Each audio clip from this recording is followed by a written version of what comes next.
I know this is a tough question for you because you're very humble. Rate yourself among the all-time heavyweights. I don't know. All I know is Ali's the greatest, and that's all I know. Anything after that doesn't really even matter.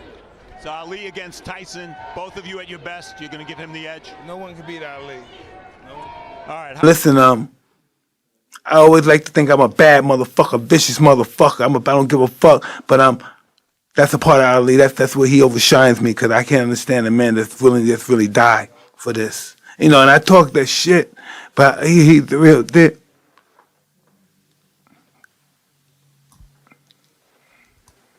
You know. Why does it make you emotional? Is it talking about him or the relation to you? Me, fuck me. Ali's a giant. There's nowhere other fighters can match him. He'll die for this shit. He'll die. I'm not gonna die for this.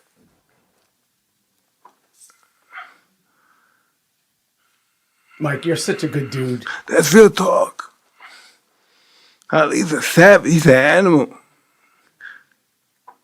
He's a different breed of person. He's not like us.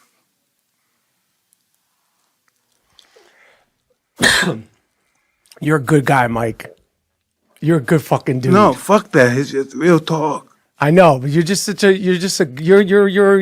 a good dude, man. You're such a good dude. Inspiration of a lot of people. I brought some other people, some other interviewers who are going to help me out because you're an inspiration to them too. Fellas, come here for a minute. This is a surprise.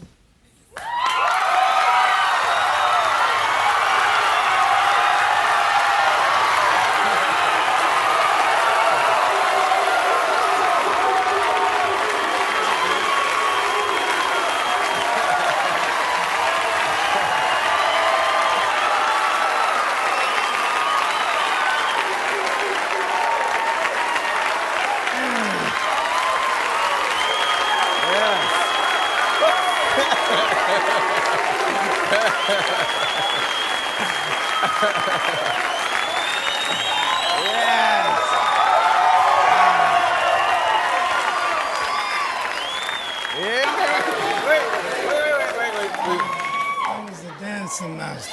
Yeah, you were a dancer. You moved. I wasn't that powerful. I was so fast. Uh-huh. If he hit me,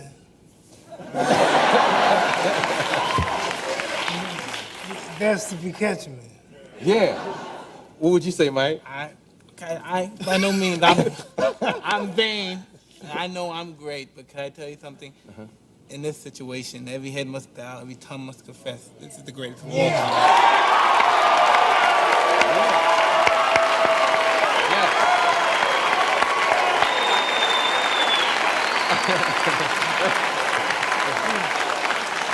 He can be modest, humble, and nice. This man's great. And I don't know what would happen if he hit me. You know, I don't believe that because the champ is very modest. You know what I mean? 'Cause Yeah. I seen him in the ring with killers. I seen him in there with killers like Foreman, Shavers, guys that hit much harder than I. Yeah. And you know, he takes these guys' greatest punches, and that's what made him such a champion. I mean, even though I heard him say he didn't believe, he must have believed, because that's why, from watching Ali, gave me the great deal of confidence and deep down in the belief to believe there's no man in this planet that could beat me. From listening to him for all those years since I was a little boy. Yeah. He used to make every prediction comes true, and he used to take his character and use it to reflect against his opponents, and he made them believe that he was invincible. And so, and that's my great inspiration. Yeah. I love it. Yes. That's real nice of him to pay a good compliment. But the man is great. You think he could hit harder than Ernie Shavers? Who do I think? Are you colored?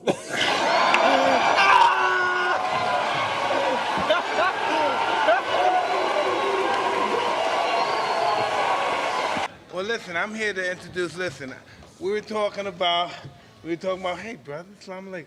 Well, listen, we were talking about Floyd, and listen, we all gotta believe we're the greatest of all times, right? We all gotta believe that, but we all know Muhammad Ali is the greatest of all times. But we all gotta believe we are, and this has truly been a, this is like, I would really have to explain, this is my finest hour, really, to to really introduce Muhammad Ali to the Las Vegas Hall of Fame, and that's just that's really overwhelming. That's something I don't even think I'm worthy of, and oh, I'm gonna explain to you why I'm not in a minute. Listen, right? Listen, I've been fighting since I've been doing this boxing stuff since I was 12 years old. But the reason I got involved with boxing, even had a small inclination that I would become a fighter, because I'm a really bad kid. I'm from Brownsville, Brooklyn. If you, 13% of us, maybe 3% of us go to college in Brownsville. But listen to the whole thing. I was in Sparta Juvenile Detention Center because I'm from Brownsville. Of course, if I'm from Brownsville, I'm gonna rob or kill you or steal from you and stuff. And so I'm in a juvenile detention home. And so they were kind to us one particular day, and they let us watch a movie. It was The Greatest. So I'm 12. This is 1978. I'm incarcerated in 78. All right, so it's 1978. I'm near. And we watched the movie The Greatest. The movie's great. We start crying. It's inspirational. And then lights come on. Muhammad Ali comes in the reformatory.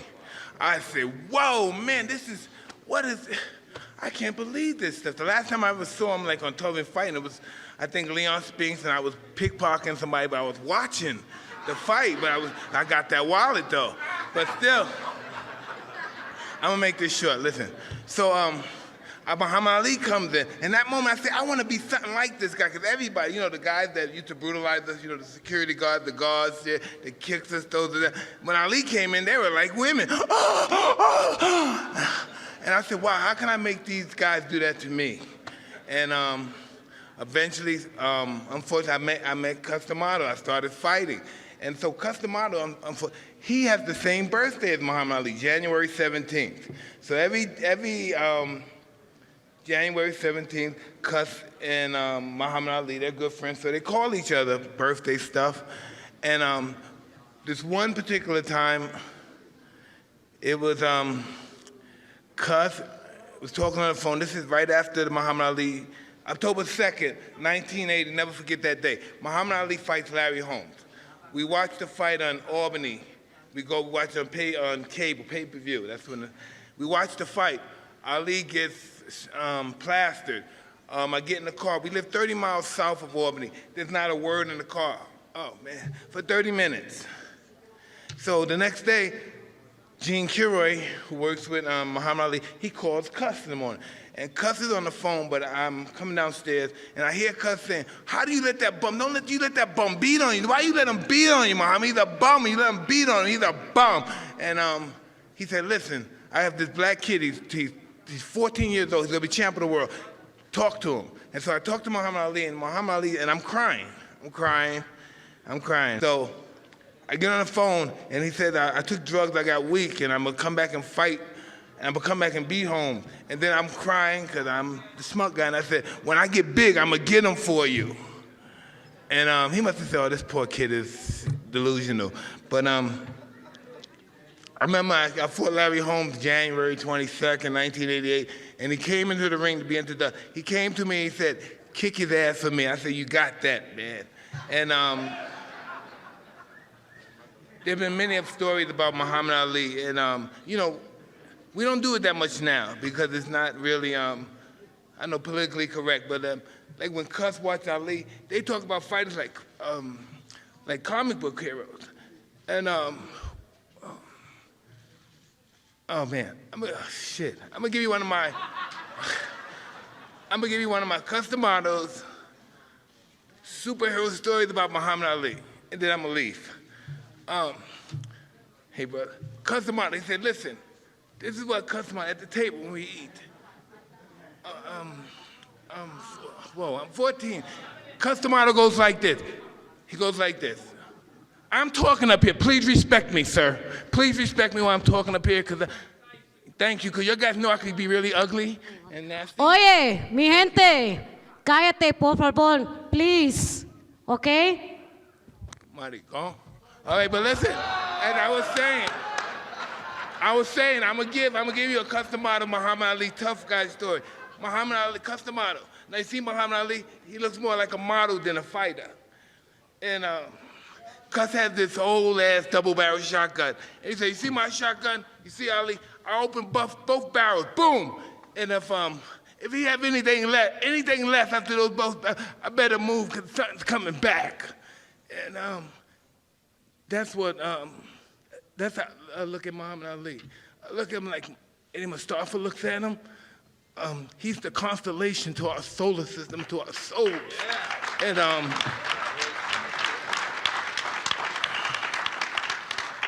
and there's no way a guy like me, listen, man, there's no human being, listen,